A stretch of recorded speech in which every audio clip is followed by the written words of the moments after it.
안녕하세요. 사랑하는 성도님, 영혼의 샘물 은혜의 자리에 오심을 축복합니다. 생명의 주님이 우리와 함께 하십니다. 우리와 함께 하시는 주님을 찬양합니다. 기도합시다. 주님의 크고 놀라우신 은혜와 사랑에 감사드립니다. 오늘도 주님의 은혜의 말씀을 사모하는 저희들의 심령 가운데 놀라운 진리의 말씀으로 채워주시옵소서. 말씀을 통하여 저희들이 하나님을 깨닫게 하시고 하나님의 은혜를 깨닫게 하시고 하나님께서 저희들에게 원하시는 그것이 무엇인지 깨달을 수 있는 마음, 지혜를 허락하여 주시옵소서. 성령님, 오늘도 저희의 마음을 열어주시고 입을 열어주시고 눈을 열어주시고 귀를 열어주셔서 진정으로 진리의 말씀 위에 저희들의 인생이 든든히 세워질 수 있도록 오늘도 생명의 말씀으로 충만하게 하여 주시옵소서. 예수님 이름으로 기도합니다. 아멘. 오늘 말씀은 창세기 3장 1절에서 13절입니다. 그런데 뱀은 여호와 하나님이 지으신 들짐승 중에 가장 간교하니라. 뱀이 여자에게 물어 이르되 하나님이 참으로 너희에게 동산 모든 나무의 열매를 먹지 말라 하시더냐. 여자가 뱀에게 말하되 동산 나무의 열매를 우리가 먹을 수 있으나 동산 중앙에 있는 나무의 열매는 하나님의 말씀에 너희는 먹지도 말고 만지지도 말라 너희가 죽을까 하노라 하셨느니라. 뱀이 여자에게 이르되 너희가 결코 죽지 아니하리라. 너희가 그것을 먹는 날에는 너희 눈이 밝아져 하나님과 같이 되어 선악을 알 줄 하나님이 아심이니라. 여자가 그 나무를 본즉 먹음직도 하고 범직도 하고 지롭게 할 만큼 탐스럽기도 한 나무인지라. 여자가 그 열매를 따먹고 자기와 함께 있는 남편에게 주매 그도 먹은지라. 이에 그들의 눈이 밝아져 자기들이 벗은 줄을 알았고 무화과나무 잎을 엮어 치마로 삼았더라. 그들이 그날 바람이 불 때 동산에 거니시는 여호와의 하나님의 소리를 듣고 아담과 그의 아내가 여호와 하나님의 낯을 피하여 동산 나무 사이에 숨은지라. 여호와 하나님이 아담을 부르시며 그에게 이르시되 네가 어디 있느냐. 이르되 내가 동산에서 하나님의 소리를 듣고 내가 벗었으므로 두려워하여 숨었나이다. 이르시되 누가 너의 벗었음을 네게 알렸느냐. 내가 네게 먹지 말라 명한 그 나무 열매를 네가 먹었느냐. 아담이 이르되 하나님이 주셔서 나와 함께 있게 하신 여자 그가 그 나무 열매를 내게 주므로 내가 먹었나이다. 여호와 하나님이 여자에게 이르시되 네가 어찌하여 이렇게 하였느냐. 여자가 이르되 뱀이 나를 꿰므로 내가 먹었나이다. 아멘. 자, 오늘 말씀은 그 유명한 아담과 하와의 불순종에 관한 말씀. 이 말씀을 보통 그 죄의 기원을 설명하는 데 많이 인용하는 말씀이죠.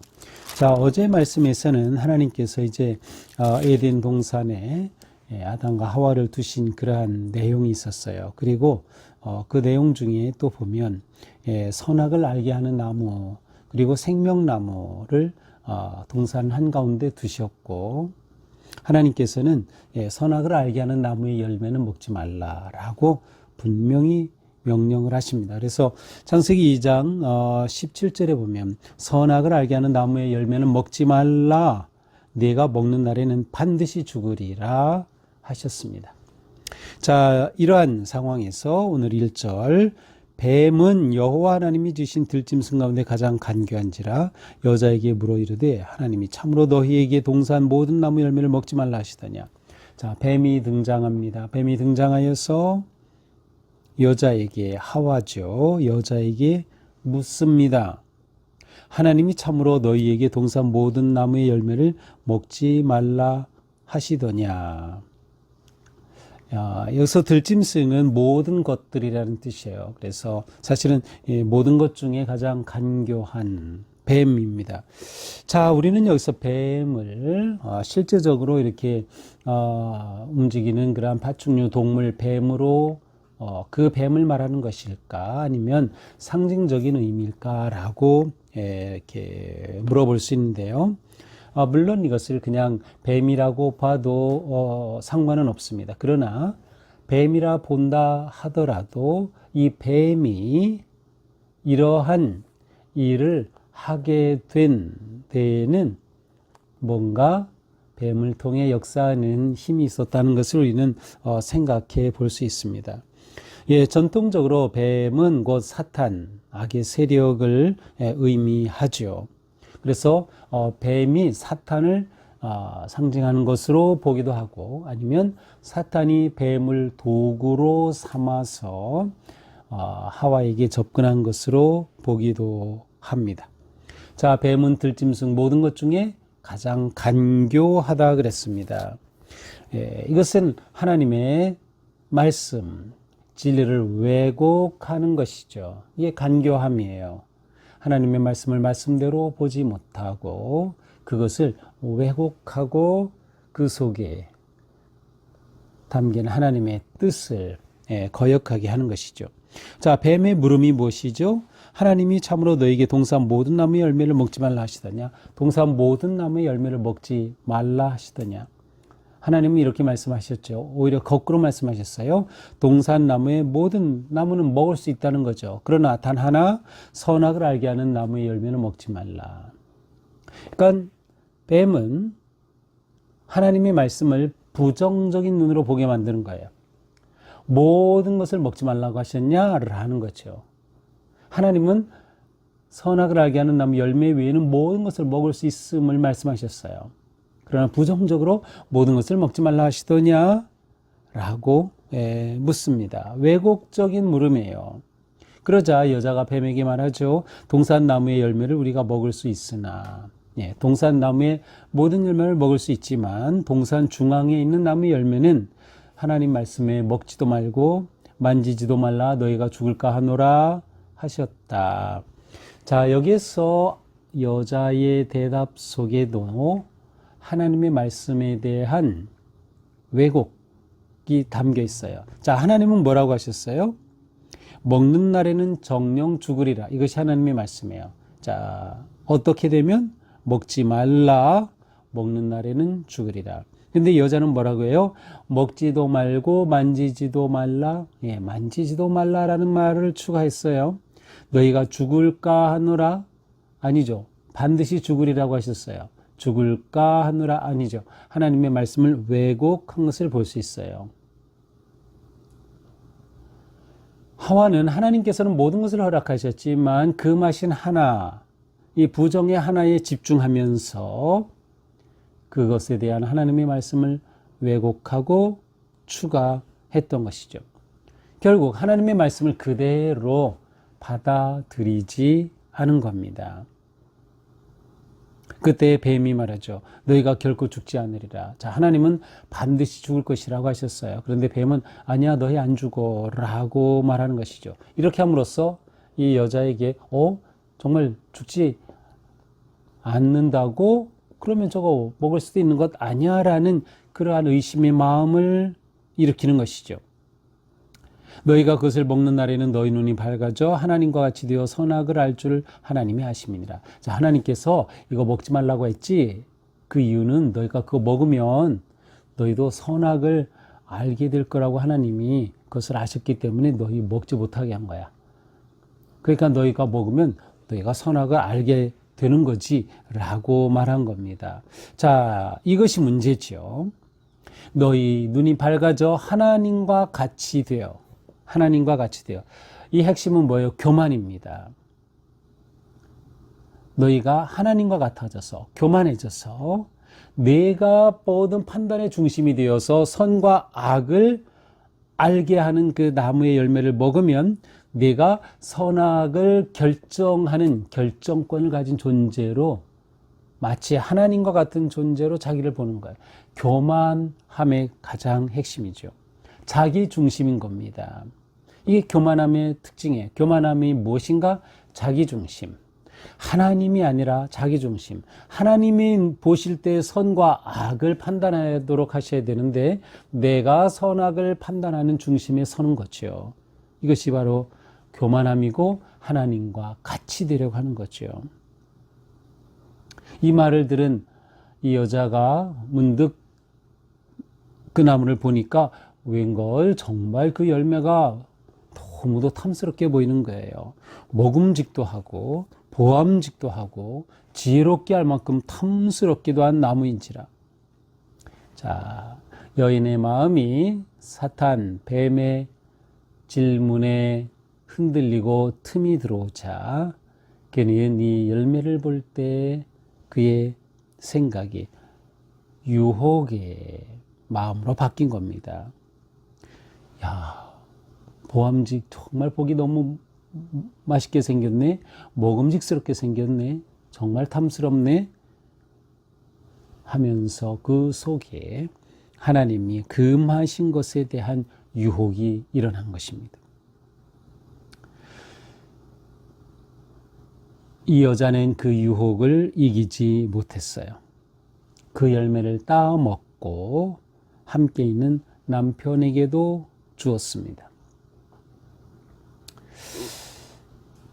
자, 우리는 이 여인이 이 유혹을 이기지 못하고 따먹고 남편에게 준 이 사건이 마치 그 마태복음에 나오는 예수님께서 시험을 받으실 때 금식하시고 굶주리셨을 때 돌을 빵으로 만들어라 라고 하신 그 능력이 있음에도 불구하고 그 사탄의 유혹을 거절하신 것과 어떻게 보면 좀 대조적으로 볼 수 있어요. 자, 예수님은 유혹을 거절하심으로 하나님의 뜻을 이루고 하나님의 아들로서 복음의 사역을 시작하실 수 있었지만 이 여인은 그 유혹 앞에 무너짐으로 불순종의 길에 들어섰고 그로 인하여 죄에 물든 인간이 되게 전락한 것이에요. 결국 이렇게 먹고 남편에게도 주었죠. 이렇게 되자 그들의 눈이 밝아졌어요. 그리고 그들이 벗은 줄 알고 무화과나무 잎을 엮어 치마로 삼았더라. 자, 그들의 눈이 밝아졌어요. 자, 뱀이 한 말대로 되긴 했죠. 너희 눈이 밝아져 하나님과 같이 되리라. 자, 눈이 밝아졌는데 그들의 눈이 밝아진 것은 하나님께서 말씀하신 것처럼 선과 악을 판단하는, 알게 하는 나무의 열매를 먹음으로 그들이 선과 악을 판단하는 눈이 밝아진 게 아니라 그들이 어떤 존재인지 그들의 수치와 부끄러움을 보게 된 것이에요. 그러니까 진정한 밝아짐이 아닌 것이죠. 그들의 눈이 밝아져 보니 자기들이 벗은 줄을 알게 된 거죠. 부끄러움이 들어온 거예요. 부끄러움이 들어왔다는 것은 원래 아담과 하와는 부끄러움을 모르죠. 당연히 하나님께서 그렇게 둘을 부부로 서로 돕는 배필로 세우셨고 그들은 그렇게 에덴 동산에서 만족함 속에 존재할 수 있었는데 그들이 불순종하여 눈이 밝아지자 그들이 부끄러운 존재임을 보게 된 것입니다. 벗은 줄 알게 되었다. 벗었다라는 것은 무방비 상태를 의미하죠. 그건 자신들의 인간 존재로서의 허약함을 보게 된 것입니다. 그래서 그들이 무화과나무 잎을 엮어 치마로 삼았지만 그것으로 그들의 부끄러움을 가리는 것은 불가능했습니다. 그래 그들은 그러한 상태에서 하나님이 오시는 소리를 들었어요. 그들이 그날 바람이 불 때 동산에 거니신 여호와 하나님의 소리를 듣고 이것은 하나님이 움직이시는 소리예요. 음성이 아니에요. 하나님이 오시네. 발자국 소리라고 해도 괜찮고요. 하나님이 오시는 그 소리를 들었어요. 그들은 그 소리를 듣자 하나님의 낯을 피해서 숨었습니다. 동산나무 사이에 숨었어요. 그때 하나님께서 아담을 부르십니다. 아담아, 아담아 부르시는 거죠. 내가 어디 있느냐? 내가 어디 있느냐? 자, 인류를 향한 첫 질문입니다. 하나님의 물음, 네가 어디 있느냐? 하나님이 모르셔서 물으셨을까요? 아니요, 다 아시는 거죠. 하지만 아담아 네가 어디 있느냐를 부르심으로 지금 아담이 하나님께 불순종함으로 일어난 결과를 보게 하시는 겁니다. 원래 하나님과 아담 하와의 관계는 친밀한 관계, 스스럼이 없는 정말 온전한 그러한 교제의 관계에 있었지만 불순종하여 선악을 알게 하는 나무를 따먹고 열매를 따먹고 죄가 들어오자 그들은 하나님이 두려워졌습니다. 하나님과의 관계가 깨어진 거죠. 하나님과 온전하였던 관계가 무너진 것입니다. 그래서 하나님이 두려움의 존재가 되었어요. 그래서 하나님을 피하여 숨는 존재가 되고 말았던 것이죠. 하나님이 네가 어디 있느냐 할 때 아담이 대답하죠. 내가 동산에서 하나님의 소리를 듣고 내가 벗었으므로 두려워 숨었나이다. 내가 하나님이 오시는 소리를 듣고 벗었기 때문에 두려워서 숨었습니다. 자, 벗었기 때문에 원래는 벗었지만 그것이 문제가 되지 않았어요. 그러나 불순종하여 선악과를 따먹음으로 그가 벗은 존재, 허약한 존재, 무방비의 약한 존재임을 알게 되었을 때 감히 하나님 앞에 설 수 없는 자신을 보게 된 것이죠. 그리하여 그는 하나님 앞에 두려워서 숨었습니다 라고 고백하죠. 자, 이 고백은 회개는 아닙니다. 그냥 자기가 왜 숨었는지에 대한 이유 설명이죠. 제가 잘못했습니다가 아니에요. 이것은 자신이 잘못한 이 행위에 대한 이유를 설명한 것일 뿐입니다. 그래서 하나님이 물으시죠. 누가 내가 벗었다는 것을 알려주었냐? 거참 이상하다. 내가 네게 먹지 말란 그 나무 열매를 내가 먹었느냐? 아담이 대답하자 하나님이 주셔서 나와 함께 있게 하신 그 여자가 그 열매를 내게 줌으로 내가 먹었습니다. 아담은 제가 먹었습니다. 잘못했습니다. 라고 하나님 앞에 고백했으면 될 텐데 그게 아니라 하나님께서 저에게 주신 저 여자가 나에게 줘서 먹은 겁니다. 라고 어떻게 보면 아내에게 핑계를 대는 것이에요. 자, 그러나 사실 아담이 아내가 줘서 먹은 건 맞지만 6절에 가서 가만히 보면 자기와 함께 있는 남편에게도 주매라는 그러한 말을 통해서 아담도 하와의 불순종의 현장에 있었다는 것을 알 수 있어요. 하와 혼자만 있었던 것이 아니고 아담도 함께 있었어요. 그리고 단지 하와가 먼저 따먹고 아담에게 주었을 뿐이죠. 그렇다면 아담에게 처음부터 책임이 있는 거예요. 그러나 아담은 자기에게 주신 저 여자가 줘서 제가 먹었습니다. 일종의 핑계를 댑니다. 탓하는 것이죠. 그러자 하나님이 여자에게 물으시죠. 내가 어찌하여 이렇게 하느냐? 그러자 여자가 말하죠. 아니 저 뱀이 나를 깨웠으므로 제가 먹었습니다. 뱀이 나를 깨웠으므로 먹었습니다. 자, 뱀이 여자를 꾀인 것 그것 자체가 죄는 아니죠. 불순종은 아니에요. 문제는 그 꼬임에 빠져 넘어간 것이 죄죠. 언제나 유혹은 가까이 있지만 그러나 그 유혹을 물리치면 되는 거예요. 그러나 이 여자는 이 유혹을 물리치지 못했어요. 여자도 역시 제가 잘못하였습니다 라고 하나님 앞에 자신을 인정하고 돌이키지 못했어요. 그도 역시 하나님께서 만든 뱀으로 인해 제가 이렇게 됐습니다 라고 핑계를 대고 말았습니다. 어떠한 죄도 핑계로서는 해결될 수 없습니다. 어떠한 죄도 핑계로서는 해결될 수 없다. 그러므로 아담과 하와의 이 문제는 해결되지 못한 것이에요.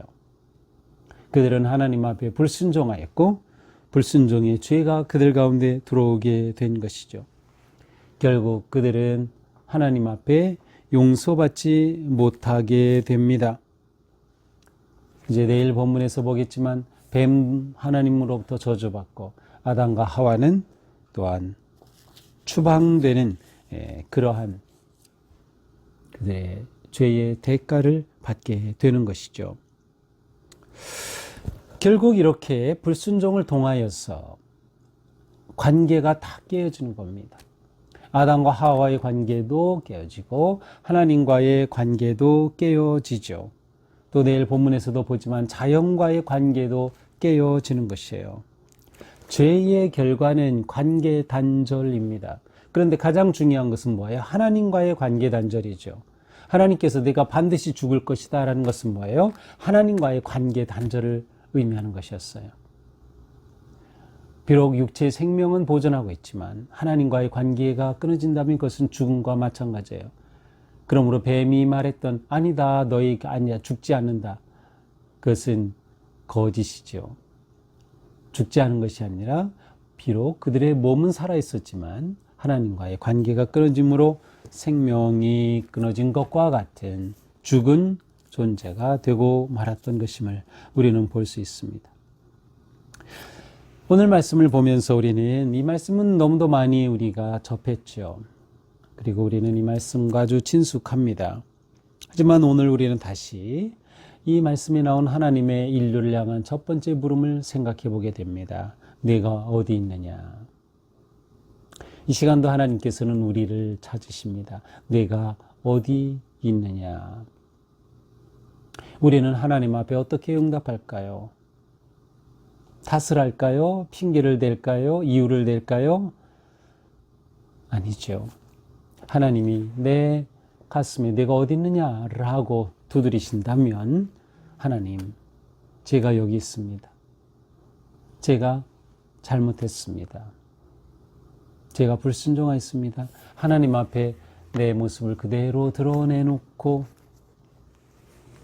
무릎 꿇어 회개하는 그러한 태도와 마음을 가질 때 진정한 회복의 기회가 열리게 될 것입니다.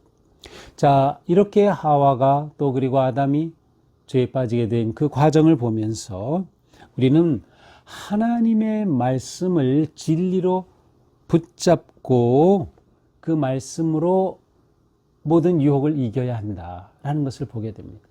하와가 뱀이 유혹했을 때 아니야 무슨 소리 하나님께서는 반드시 죽는다고 하셨어 라고 단호하게 거절했어야 했죠. 그러나 그는 하나님의 말씀을 꼭 붙잡지 못했던 것이에요. 하나님의 말씀은 단지 의견이 아닙니다. 하나님의 말씀은 우리에게 주신 정확한 명령입니다. 그러므로 하나님의 말씀에 대한 의심을 버려야 돼요. 하와는 하나님의 말씀 자체를 의심하게 된 거죠. 반드시 죽는다고 했는데 정말 사탄이 뱀이 죽지 않아. 눈이 밝아져서 너희도 선과 악을 알게 하는 그러한 존재가 될까 봐 하나님과 같은 존재가 될까 봐 그런 거야 라는 꼬임에 넘어가고 말았던 것이에요. 하와는 하나님의 말씀을 내 생각으로 바꾼 거죠. 오해한 거죠. 아, 그럴까? 하나님의 말씀은 이런 걸 거야. 아닙니다. 하나님의 말씀은 하나님의 말씀이에요. 하나님의 말씀을 내 중심으로 바꿨다는 것은 뭐예요? 하와가 본이 보암직하고 먹음직하고 탐스러운 거예요. 내가 볼 때, 내 눈에, 내 관점에, 내 생각으로 볼 때 아니에요. 그것이 문제였어요. 하나님께서 주신 말씀 그대로 하나님의 눈으로 봐야 되고 하나님의 마음으로 봐야 되죠. 내 중심이 될 때 교만의 빈틈이 열리는 겁니다. 바로 죄는 그 교만의 빈틈을 통해 들어오게 되는 것이죠. 그러므로 우리는 하나님의 말씀을 받을 때마다 이것을 진정한 진리의 말씀으로 굳게 믿고 그 말씀 붙잡음으로 유혹을 이겨내는 그러한 삶을 살아야 하는 것이죠. 우리는 또한 살아가면서 하와 같이 또 아담 같이 많은 유혹과 또 어려움을 당하게 될 것입니다. 때로는 먹음직스럽게 보이기도 하고 때로는 보암직스럽게 보이기도 하고 때로는 정말 탐스럽게 보이기도 할 것입니다. 그러나 우리가 나 중심에 빠져서 내 욕심이 나타나기 시작하면 우리는 내 욕심과 탐욕에 의해 무너지게 되고 말 것입니다. 중요한 것은 무엇이에요? 순종으로 탐심을 이기자. 순종으로 유혹을 이기자라는 거예요. 그래서 우리가 매일 묵상을 하면서 하나님의 말씀을 내 가슴에 새기는 것이죠. 진리의 말씀을 다지는 것이죠. 그때 우리는 그 말씀 붙잡고 오직 순종함으로 모든 유혹을 넘어서게 되는 것이죠. 오늘 하루 사는 동안에도 사탄은 우리에게 여러 가지로 유혹할 것입니다.